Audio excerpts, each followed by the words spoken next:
আমরা কনসিডারেশন অবধি কালকে পড়েছিলাম। আমার যতদূর মনে আছে, কনসিডারেশনটা কি ছিল? কনসিডারেশনের মানে হচ্ছে আমরা যখন কোনো কাজ করছি তখন তার আগেনস্টে একটা কোনো টাকা আমরা এক্সপেক্ট করছি। ঠিক আছে? সেই টাকাটাকে আমরা বলি কনসিডারেশন। সবসময় টাকাটাই যে কনসিডারেশন হবে সেটা নয়। হ্যাঁ, যেমন একটা দোকানদারের কাছে হচ্ছে জিনিস বিক্রি করে টাকাটা হচ্ছে কনসিডারেশন। সেখানে একজন যে জিনিস কিনতে যাচ্ছে তার কাছে হচ্ছে টাকা পে করে যে জিনিসটা ও কিনছে সেটা হচ্ছে কনসিডারেশন। ঠিক আছে? So when at the desire of the promisor, promisor মানে আমি বলেছিলাম, প্রমিসার মানে হচ্ছে যে প্রমিস করছে, অফার করছে যে আমি বিক্রি করব। The promisee or any other person has done or abstained from doing or does or abstains from doing or promises to do or abstain from doing something, such act or abstinence or promise is called a consideration for the promise. So এখানে ল্যাঙ্গুয়েজটা একটু complicated, legal language এইরকমই হয়। ঠিক আছে? Legal language সবসময় মনে রাখবে, legal language are always like this languages are always a little bit complicated. তো এখানে আমাদের তো পরিষ্কার বলে দিচ্ছে যে at the desire of the promisor, promisor যেটা বলছে সেই হিসেবে প্রমিসি একটা কাজ করছে। কি কাজ করছে? হয় কোনো কাজ করছে বা ও করছে না। অ্যাবস্টেন ফ্রম ডুইং মানে ওকে করতে বারণ করা হয়েছে, সেটা ও করছে না। ধরো তুমি একটা পরীক্ষা দিতে চাইছো, হ্যাঁ, তুমি ক্লাসে খুব ভালো পড়াশোনায়, এবার তোমার একজন ক্লাসমেট, তোমার কম্পিটিটর, সে বলছে তুই এবার পরীক্ষা দিস না, আমি তোকে 5 লাখ টাকা দেবো, তুই যদি পরীক্ষা না দিস তাহলে 5 লাখ টাকা দেবো, আর তুমি যদি টাকাটা নিয়ে নাও তাহলে তুমি একটা প্রমিসে ঢুকলে আর তুমি একটা এগ্রিমেন্ট করলে ওর সাথে। ঠিক আছে? সো এখানে has done or abstain from doing or does মানে আগে করেছে, অর অ্যাবস্টেন্স ফ্রম ডুইং আগে করেছে এগুলো, অর প্রমিস করছে যে না না আমি করব না বা আমি করব, promises to do or abstain from doing something একটা কোনো জিনিস, অর একটা কোনো অ্যাক্টিভিটি, অর কোনো অ্যাক্টিভিটি না করা বা প্রমিস করছি, হ্যাঁ, called a consideration for promise. ঠিক আছে? সো এইটা হচ্ছে এটার meaning. Now let us understand agreement মানে কি। এগ্রিমেন্ট মানে হচ্ছে, দেখো এগ্রিমেন্ট শুরু হচ্ছে অ্যাগ্রি থেকে। আর অ্যাগ্রি কথাটা কি? অ্যাগ্রি কথাটা হচ্ছে, আমরা বলি না এই তুই অ্যাগ্রি করছিস তো আমার সাথে, মানে তোমার যেটা পয়েন্ট আছে সেই পয়েন্টে কি তুমি যাকে বোঝাতে চাইছো সে কি অ্যাগ্রি করছে, সে কি হ্যাঁ বলছে, হ্যাঁ আমি মানছি তুমি যেটা বলছো।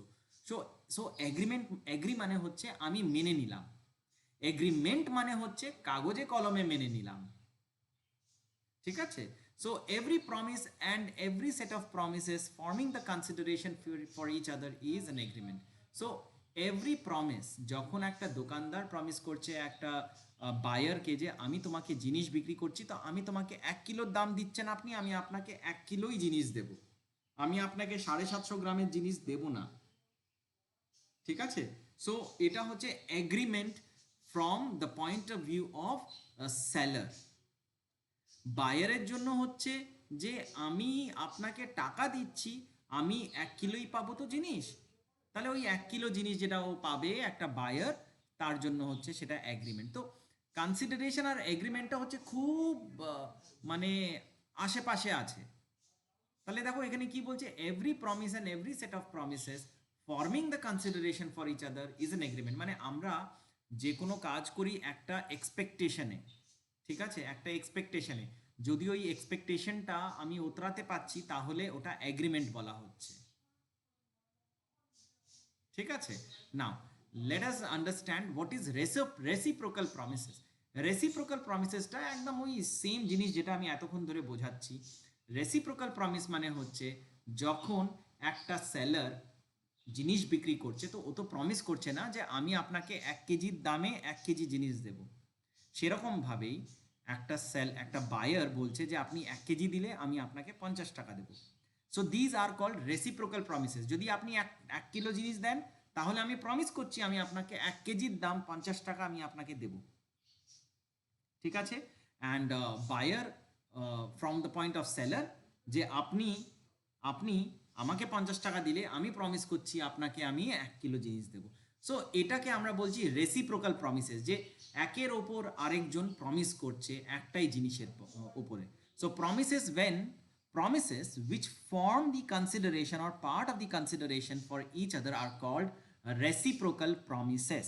So promises which form the consideration or part of the consideration for each other. So remember, here we are talking about promises which form the consideration or part of the consideration, মানে যেটা consideration হচ্ছে, যেটার জন্য consideration, হ্যাঁ, বা যেটা part of the consideration create হচ্ছে একের ওপরের জন্য। মানে আমি বললাম 1 কিলোর দাম 50 টাকা, তাহলে কাস্টমারের জন্য হচ্ছে 1 কিলোটা হচ্ছে কনসিডারেশন, কারণ ও ওটা পাচ্ছে 50 টাকা দিয়ে। আর সেলারের জন্য হচ্ছে যে ও 1 কিলো জিনিস দিলে 50 টাকা পাচ্ছে, তো ওর জন্য হচ্ছে 50 টাকা, সেলারের জন্য 50 টাকা হচ্ছে কনসিডারেশন যেটা ও পাচ্ছে, আর বায়ারের জন্য হচ্ছে 1 কিলো জিনিসটা কনসিডারেশন। তো এখানে সেটাই বলছে যে forming part of consideration for each other are called reciprocal promises. চলো, now let us understand what is void agreement. Very important term, and you are going to use this term for a long time. Acha, an agreement not enforceable by law is said to be void. তো এমন কোনো agreement যেটাকে legally কোর্টে টানা যায় না, সেটা হচ্ছে ভয়েড। ভয়েড মানে হচ্ছে যেটার কোনো লিগাল ইমপ্লিকেশন নেই।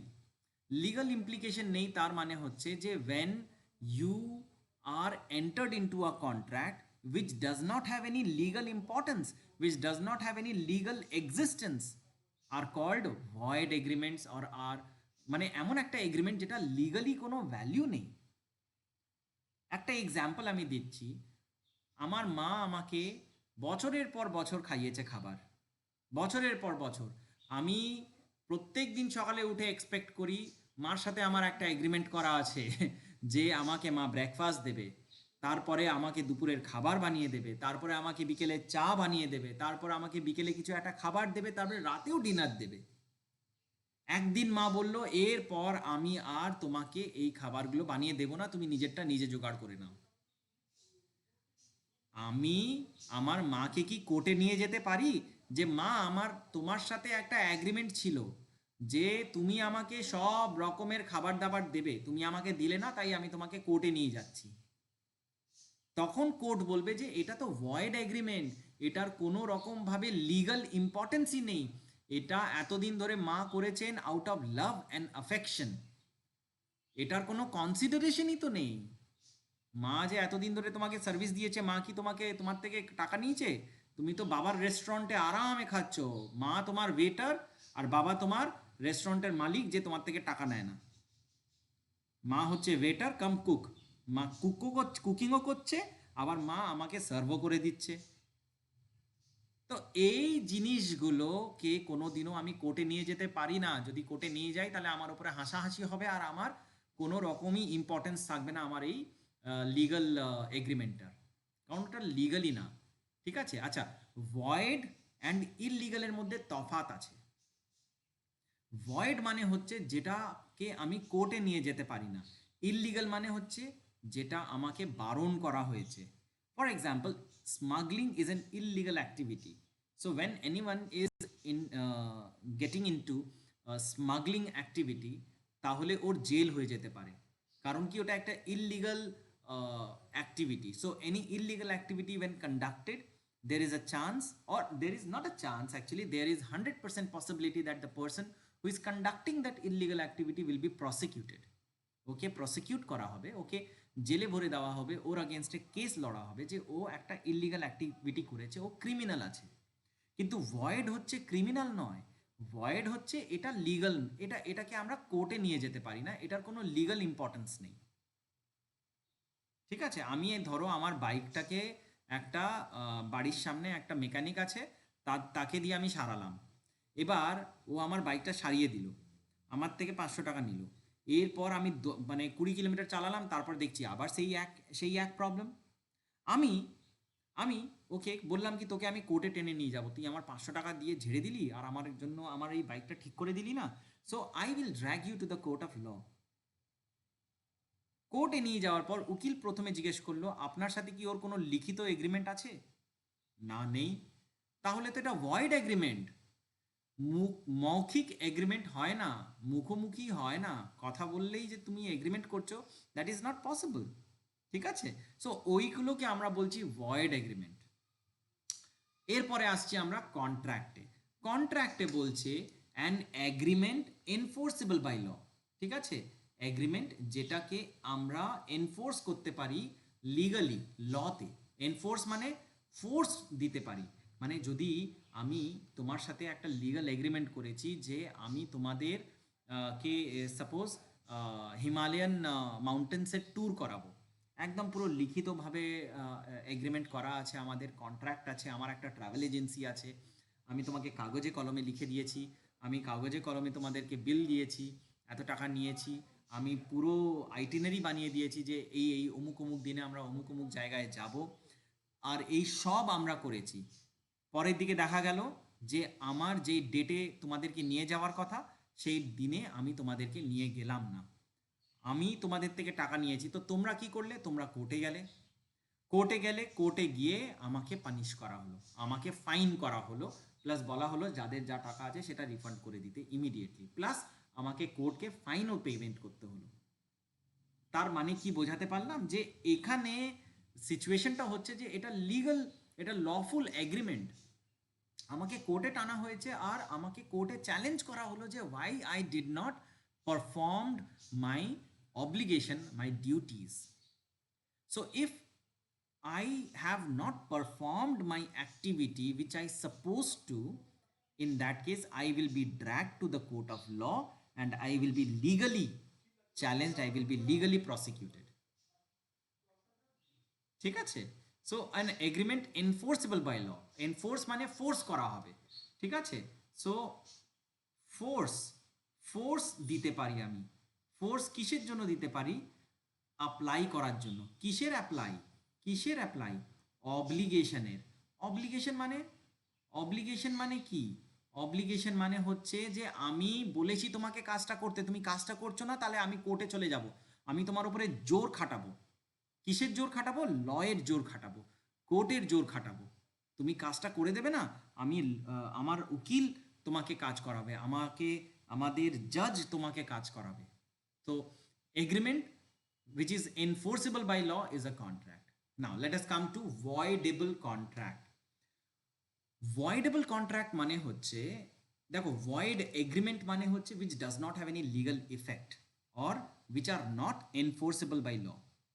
But the situation here is voidable contract is agreement পুরোপুরি তৈরি হয়ে গেছে, and now one of the party there has to be two different parties. ঠিক আছে, দুটো পার্টি আছে, two different party has to be there, and if two parties are entering into a contract, দুটো party আছে, এ আছে and B আছে। ঠিক আছে, এ আছে এন্ড বি আছে। দাঁড়াও একটা জায়গায় আমি তোমাদেরকে বোঝাই এখানে। ধরো এ আছে আর বি আছে, এই দুজন কন্ট্রাক্ট করছে। এবার কি কন্ট্রাক্ট হলো আমি একটা এক্সাম্পল দিয়ে বলছি। এ বলল আমি তোমাকে সর্ষের তেল বেচবো। ঠিক আছে, আমি তোমাকে সর্ষের তেল বেচবো, 1 কিলোর দাম বা 1 লিটারের দাম ধরো আমি তোমার থেকে 25 টাকা করে নেব। তো 25 টাকা করে নেব পার লিটার, তো আমি এখানে লিখে দিচ্ছি ₹25 পার লিটার। এটা এগ্রিমেন্ট হলো, এটাই এগ্রিমেন্ট হলো। হ্যাঁ, আচ্ছা, আর কত লিটার দেওয়ার কথা হবে? হচ্ছে 10,000 লিটারের কন্ট্রাক্ট হলো, যে 10,000 লিটার দেওয়া হবে।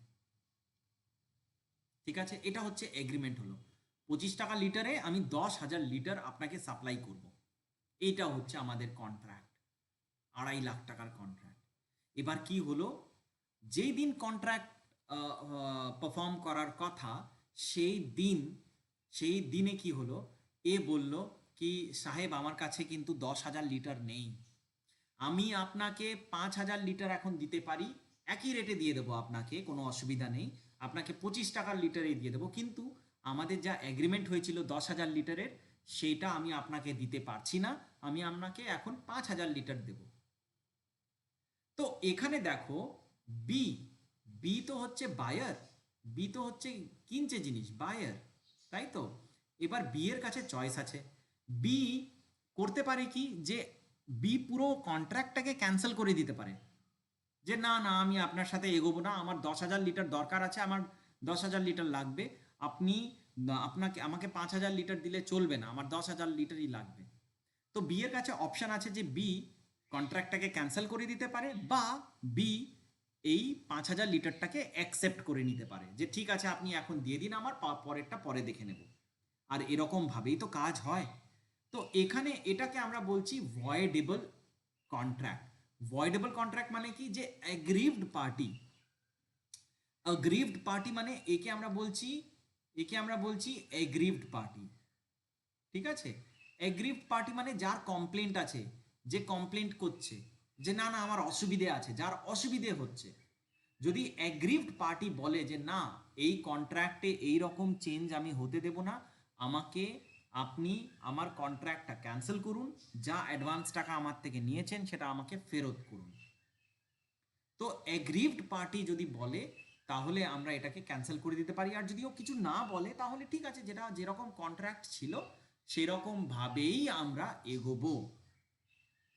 তো ভয়েডেবল, দেখো ভয়েড হচ্ছে যে অলরেডি, ভয়েড হচ্ছে যে অলরেডি ক্যান্সেল এগ্রিমেন্ট, মানে এটার কোনো এগ্রিমেন্টই না, ঠিক আছে, এটাকে আমরা কোনো নো এগ্রিমেন্ট বলবো, নো এগ্রিমেন্ট, ঠিক আছে, নো এগ্রিমেন্ট। বাট ভয়েডেবল মানে হচ্ছে এটা অপশন আছে তোমার কাছে, অপশন আছে, কার কাছে অপশন আছে, বি এর কাছে অপশন আছে, অপশন টু মেক ভয়েড, মানে বি এর কাছে অপশন আছে যে কন্ট্রাক্টটাকে ও ভয়েডেবল, ভয়েড করে দিতে পারে। বুঝতে পারছি, যে অপশন আছে ওর কাছে, বি এর কাছে, যে বি বলতে পারে যে না আমার এগ্রিমেন্টটা করার ইচ্ছে নেই, কন্ট্রাক্টটাতে আমি এগোবো না, আপনি এই কন্ট্রাক্টটাকে এখনই ক্যান্সেল করে দিন। সো ভয়েড মানে হচ্ছে which does not have any legal importance or legal effect, বা not enforceable by court of law. আর ভয়েডেবল কন্ট্রাক্ট মানে হচ্ছে the contract can be made void at the request of aggrieved party, ঠিক আছে। আমি একদম সোজা ভাষায় বলে দিলাম। এবার এখানে ইংলিশ যেটা লেখা আছে সেটা পড়ি আমরা। An agreement which is enforceable by law at the option of one or more of the parties thereto, but not at the option of others or others is a voidable contract. তো এখানে কি বলছে, যে agreement which is enforceable by law at the option of one party, একজনের অপশনে ওটা তৈরি করা যাচ্ছে, ঠিক আছে, একজনের অপশনে ওটাকে আমরা এনফোর্স করাতে পারছি, হুম, একজনের অপশনে করাতে পারছি, কিন্তু আরেকজনের অসুবিধে আছে, law at the option of one or more of the parties thereto, but not at the option of other or others is a voidable contract. মানে একটা পার্টি এ বলছে আমি এগোতে পারি, কন্টিনিউ করতে পারি, বি বলছে না আমি কন্টিনিউ করব না, আমাকে আমার পয়সাটা ফেরত দিন, তাহলে বি এর জন্য কন্ট্রাক্টটাকে ক্যান্সেল করে দেওয়া হবে, আর তখন ওটাকে আমরা বলি ভয়েড কন্ট্রাক্ট, ঠিক আছে। বি এর কাছে কন্ট্রাক্ট অপশন আছে যে ও ভয়েড করতে পারে, সো ভয়েডেবল। হুম, আচ্ছা, ভয়েড কন্ট্রাক্ট মানে contract which ceases to be enforceable. Cease মানে হচ্ছে, যেমন আমরা বলি না গাড়ি চালাতে চালাতে আর ইঞ্জিন সিজ হয়ে গেল, মানে বন্ধ হয়ে গেল, এখানেও তাই হচ্ছে, যে contract which ceases to be enforceable by law becomes void when it ceases to be enforceable।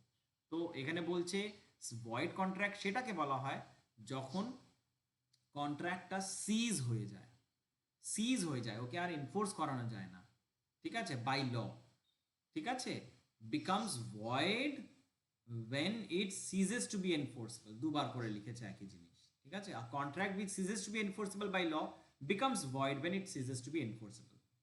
ঠিক আছে, একটা কন্ট্রাক্ট যেটা সিজ হয়ে যায়, লিগালি ওটাকে আর কন্টিনিউ করা যায় না, ঠিক আছে, তখন ওটাকে আমরা ভয়েড বলি। কখন বলবো? যখন ওটা সিজ হয়ে যায়।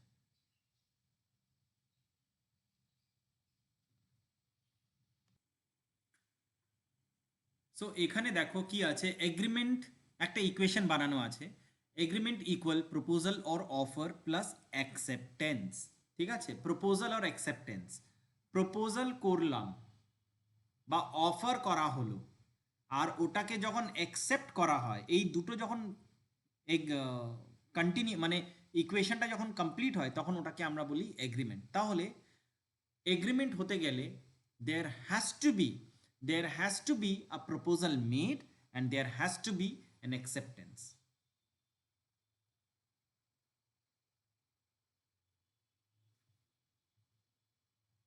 ঠিক আছে, সো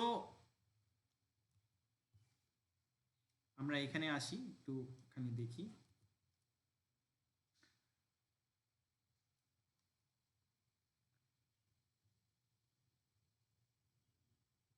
তাহলে এখানে বলা হচ্ছে এগ্রিমেন্ট মানে কি?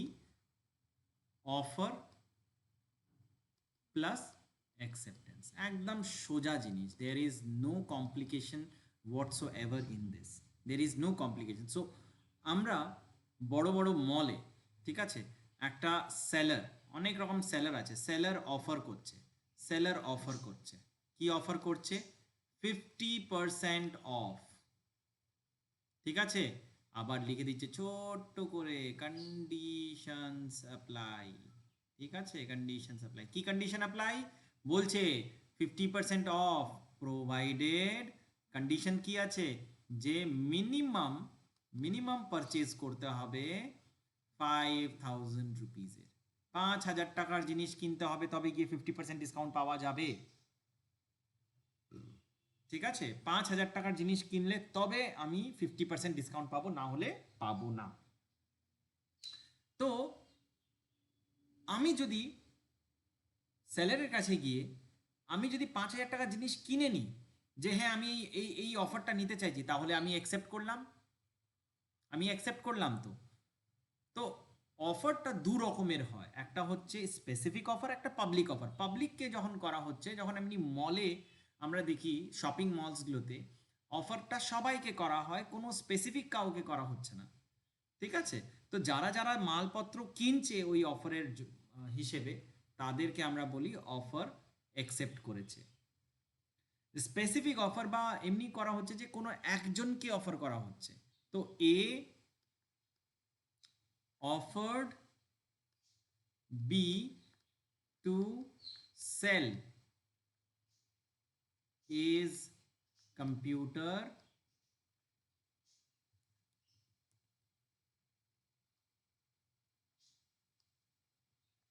for rupees 5000, 5000 টাকায় ও নিজের কম্পিউটার বিক্রি করছে। এ অফার করলো, এ অফার করলো কাকে? বি কে। বি কে অফার করলো যে ভাই তুই কি, তোর তো কম্পিউটার লাগতো, তুই কি আমার কম্পিউটারটা নিবি, আমি 5000 টাকা বেচবো। তো B if if says yes, যদি বি ইয়েস বলে দেয়, ইয়েস বলে দেয়, তার মানে ও অফারটাকে অ্যাকসেপ্ট করলো। তো তার মানে তো অফারটাকে ও অ্যাকসেপ্ট করলো, সো বি তার মানে অ্যাকসেপ্ট করলো। আর যেই বি অ্যাকসেপ্ট করলো, এ তো ওকে অফার করেই ছিল, এ তো অফার করেই ছিল, বি অ্যাকসেপ্ট করলো, হয়ে গেল দুজনের মধ্যে একটা অ্যাগ্রিমেন্ট। I hope clear হলো। So after deciding or understanding the terms of agreement, we can now understand that agreement and its enforceability leads to formation of a contract. Do agreements culminate into a contract? Certainly not. In a day-to-day life, we make so many promises, agreements. Do they all lead to formation of a contract? An agreement to become a contract must give rise to legal obligation of duty. তা আমরা নিজেদের day to day লাইফে প্রচুর রকমের agreement করি, প্রচুর ভাবে হ্যাঁ বলি, কোনো হ্যাঁটাকে আমরা কাজ করি, আর কোনো কোনো হ্যাঁতে আমরা কাজ করি না। তাহলে কি সবাই আমাদেরকে কোর্টে নিয়ে যেতে পারে? একেবারে নয়। তো এগ্রিমেন্ট যেটাকে লিগালি বাইন্ড করা যেতে পারে, যেটা এনফোর্সিবিলিটি বাই ল হয়, মানে যেটা কোর্টে কোর্টে আমাদেরকে টেনে নিয়ে যেতে পারে কেউ, যে আমি ওই কাজটা করলাম বা করলাম না, সেটাকেই আমরা এগ্রিমেন্ট, সেটাকেই কন্ট্রাক্ট বলা হয়। তাহলে কন্ট্রাক্ট মানে হচ্ছে এগ্রিমেন্ট প্লাস এনফোর্সিবিলিটি বাই ল, তাই তো? তাহলে কন্ট্রাক্ট মানে যদি আমি এখানে লিখি, কন্ট্রাক্ট মানে আবার হচ্ছে যে এগ্রিমেন্ট প্লাস এনফোর্সিবিলিটি।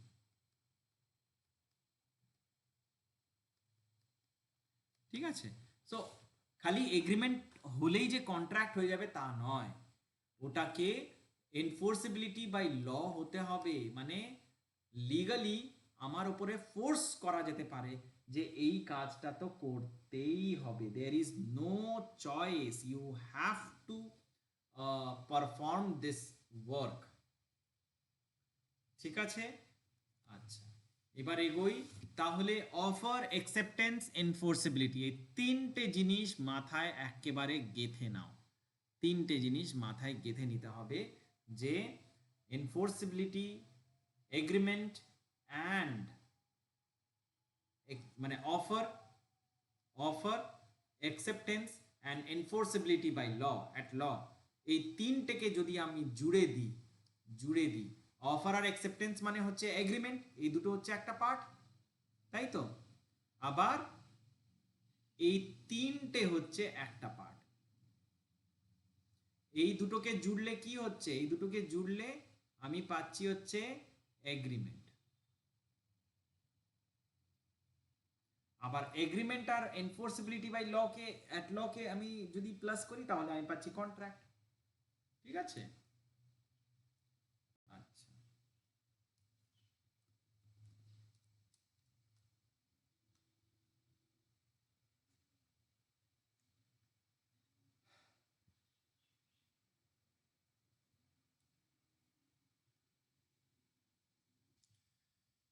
আচ্ছা, essential elements of a valid contract. Essential elements of valid কন্ট্রাক্টের মানে হচ্ছে যে we need, when we need to make a contract, আমরা যখন একটা কন্ট্রাক্ট ক্রিয়েট করতে যাব, ইন দ্যাট কেস আমাদের একটা কন্ট্রাক্টের মধ্যে কি কি থাকতে হবে সেটা এখানে লেখা আছে। ঠিক আছে? এখানে কি কি পয়েন্টস আছে? ফার্স্ট হচ্ছে এগ্রিমেন্ট, সেকেন্ড হচ্ছে intention to create legal relationship, lawful consideration, capacity of parties, legality of object, existence of free consent, the agreement not expressly declared void or illegal by law, certainty of terms, legal formalities। তো এই সব পয়েন্টসগুলো একটা কন্ট্রাক্টে থাকলে then we call it a valid contract. So these are essential elements of a valid contract, যে একটা কন্ট্রাক্টকে contract তখনই বলা হবে যখন এই প্রত্যেকটা জিনিস ওটার মধ্যে আছে। এবার আমরা দেখি কি কি জিনিস আছে।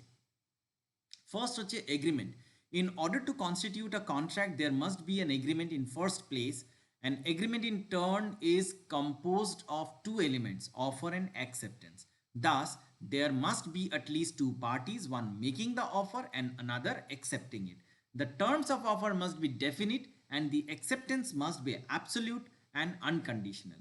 আচ্ছা, সো এখানে কি বলা হচ্ছে যে একটা কন্ট্রাক্ট বানাবার জন্য the first thing is the existence of agreement. So without agreement we cannot further proceed to make a contract. তো এগ্রিমেন্ট হচ্ছে প্রথম সিঁড়ি, প্রথম step. So first step is to make agreement and then the agreement becomes a contract.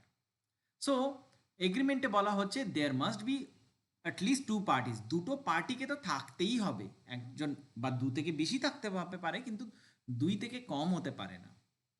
আচ্ছা, এখানে বলছে যে অফারটা যখন করা হচ্ছে তখন ওটা যেন ডেফিনিট হয়, definite offer must be definite and the acceptance must be absolute and unconditional.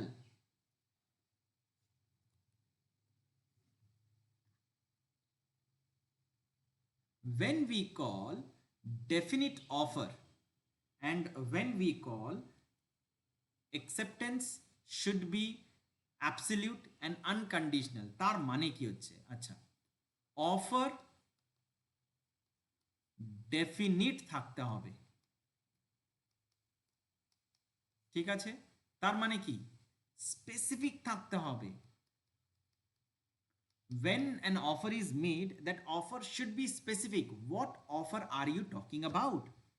Are you offering us to sell 1 kilogram of the product or 100 kilograms, or and what price? মানে অফার মানে হচ্ছে অফারে কি কি থাকা উচিত। অফারে থাকা উচিত আমার হিসেবে কোয়ান্টিটি, প্রাইস, টাইম, প্লেস। তাই তো, দেখো একদম মানে কত কোয়ান্টিটি কিনবো, কি দামে কিনবো, কবে অবধি কিনতে পারবো, আর কোন জায়গায় গিয়ে কিনতে হবে। So all these constitute a specific offer, ঠিক আছে? So and the very first thing, item, কি আইটেমের ব্যাপারে কথা হচ্ছে। So item, quantity, price, time, place. So when we combine all of them together, then we are making an offer, ঠিক আছে? For example, আমি একটা ঘড়ি বেচতে চাইছি, তো আইটেম হচ্ছে ঘড়ি। কটা বেচতে চাইছি, একটা, তো quantity is 1। what is the price, say 1500, so 1500, so when can you sell it? During the working hours. So what is your working hour? From 10 o'clock in the morning till 6 o'clock in the evening. টাইমও হয়ে গেল। কোথায় বেচতে পারেন আপনি? you have to come to my shop. my shop is in বড় বাজার। তো বড় বাজারে আপনি আসুন, আমার থেকে এই ঘড়িটা কিনে নিয়ে চলে যান। সো এটাকে আমরা বলছি অফার। আচ্ছা, অফারটাকে যদি অ্যাকসেপ্ট করা হয়, অফারটাকে যদি অ্যাকসেপ্ট করা হয় তাহলেই তো এগ্রিমেন্ট হয়। কিন্তু অ্যাকসেপ্টেন্সটা হতে হবে absolute, absolute and unconditional, unconditional. So absolute মানে হচ্ছে, অ্যাবসোলিউট মানে হচ্ছে যে যেভাবে অফার করা হয়েছিল সেভাবে, যেভাবে অফার করা হয়েছিল, যে কোয়ান্টিটি, যেই আইটেম, যা প্রাইস, যা টাইম, তা প্লেস, সব কিছু যেন ওই স্পেসিফিক থাকে, কোনো যেন চেঞ্জ না হয়, সেটাকে আমরা বলছি, সেটাকে আমরা বলছি অ্যাবসলিউট, ঠিক আছে? একদম মানে সলিড ওইভাবে। অ্যান্ড আনকন্ডিশনাল মানে হচ্ছে, আনকন্ডিশনাল মানে হচ্ছে no conditions, no conditions attached, ঠিক আছে? কোনো রকমও কন্ডিশন অ্যাটাচ করা নেই। ফর এক্সাম্পল, আমি আপনাকে 1500 টাকায় ঘড়িটা দেব তখনই যখন আপনি আমার থেকে 3খানা ঘড়ি কিনবেন। ও তার মানে আমাকে 1500, 1500, 1500, 4500 টাকা পেমেন্ট করতে হবে? একদম ঠিক। তাহলে ওটা তো অ্যাকসেপ্টেন্স হলো না, ওটা তো অ্যাকসেপ্টেন্স হলো না। আপনি তো কন্ডিশনস দিয়ে দিচ্ছেন। অর ফর এক্সাম্পল, একটা বায়ার, একটা বায়ার, একটা সেলার, ঠিক আছে? বায়ার সেলারের কাছে গেল, বলল আমাকে এই জিনিসটা দিন, যে জিনিসটা উনি কিনতে গেছেন সেই জিনিসটা উনি চাইছেন, ওনাকে জিনিসটা দিতে হবে, ঠিক আছে? আচ্ছা, সেলার বলল যে আমি আপনাকে 1500 টাকায় দিতে পারবো, ঠিক আছে? আচ্ছা, বায়ার বলল না না, আপনাকে আমাকে 1000 টাকায় দিতে হবে। তো বায়ার কি করছে? বায়ার বার্গেন করছে, ঠিক আছে? তো তার মানে কি হচ্ছে, এ সেলার অফার করলো, সেলার অফার করলো, কিন্তু বায়ার কি অফারটা অ্যাকসেপ্ট করলো? করলো না। বায়ার আবার অফার করলো, বায়ার এবার অফার করলো, দাদা আমি আপনাকে 1000 টাকা দেব, আমি আপনাকে 1000 টাকা দেব। তো 1000 টাকায় হলো না। এবার সেলার বলল না দাদা, আপনি লাস্টে আমাকে 1200 টাকা দেবেন। আর এই মুহূর্তে বায়ার বলল ঠিক আছে, ঠিক আছে, আমি আপনাকে 1200 টাকা দেব, এটাতেই আমরা ফিক্স থাকবো। আর এখানে হয়ে গেল অ্যাকসেপ্টেন্স, ঠিক আছে? এইটাকে আমি বলবো acceptance. So acceptance should be unconditional, মানে কন্ডিশন যদি পুট করে দিই আমি, তখন ওটাকে আমি আর অ্যাকসেপ্টেন্স বলবো না, ঠিক আছে? when additional conditions are attached, then it can not be called agreement বা এগ্রিমেন্ট নয়, অ্যাকসেপ্টেন্স। অ্যাকসেপ্টেন্স মানে হচ্ছে যেটা যেভাবে আছে না ওইভাবেই অ্যাকসেপ্ট করতে হবে, ঠিক আছে। অ্যাবসলিউট মানে হচ্ছে একদম সলিড ওইভাবে, অ্যান্ড অ্যাকসেপ্টেন্স মানে হচ্ছে উইদাউট এনি কন্ডিশনস, ঠিক আছে। আচ্ছা, intention to create legal relationship. Whenever we are entering into a contract, our intention should always be to create legal relationship, মানে আমরা সবসময় লিগাল রিলেশনশিপ ক্রিয়েট করার কথা ভাববো, ঠিক আছে। So our responsibility is to create a legal relationship. So when A and B are entering into a contract, যখন A R B একটা কন্ট্রাক্ট করছে, তো A আর B দুজনেই নিজের অধিকারটাকে কন্ট্রোল করতে পারে, দুজনেই নিজের অধিকারটাকে রাইটফুলি হ্যান্ডেল করতে পারে। যদি এ নিজের অধিকার না পায় তাহলে এ যেন বিকে কোর্টে টেনে নিয়ে যেতে পারে, আর কোর্টে টেনে নিয়ে যাওয়ার জন্যে আগে থেকে তো লেখাপড়িটা ওই রকমভাবেই করতে হবে যে বি যদি না কাজ করে তাহলে আমি তোমাকে কিন্তু কোর্টে নিয়ে যাব। সেরকমভাবে বিও বলবে যে তুমি যদি আমাকে টাকা না দাও তাহলে আমিও তোমাকে কোর্টে নিয়ে যেতে পারি। তো এখানে কি হচ্ছে যে কোর্টে এও নিয়ে যেতে পারে, ও নিয়ে যেতে পারে। তাহলে এটাকে আমরা বলছি intention to create legal relationship, মানে আমাদের ইন্টেনশনটাই হচ্ছে কন্ট্রাক্টে ঢোকার সময় যে আমরা লিগাল রিলেশনশিপ বানাতে চাইছি।